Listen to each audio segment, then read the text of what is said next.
Yan mga kabisyo, pagkumparahin lang natin yung fire air horn at yung dual trumpet na jet para may idea din kayo. Medyo advantage lang nung fire air horn na nakapasok dito sa atin ngayon. Medyo kulob.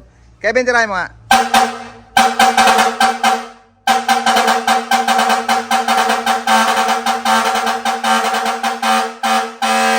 Okay na yan, fire air horn mga kabisyo.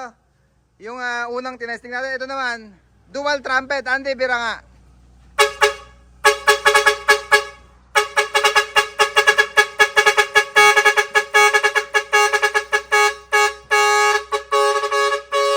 Okay na.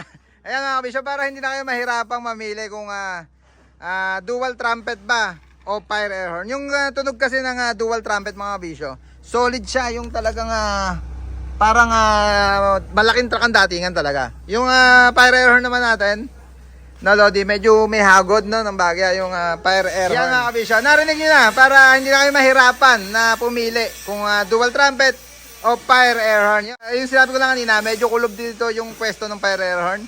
Kaya kayo na lang ang bahalang kumilates do sa tunog ng dalawang busina.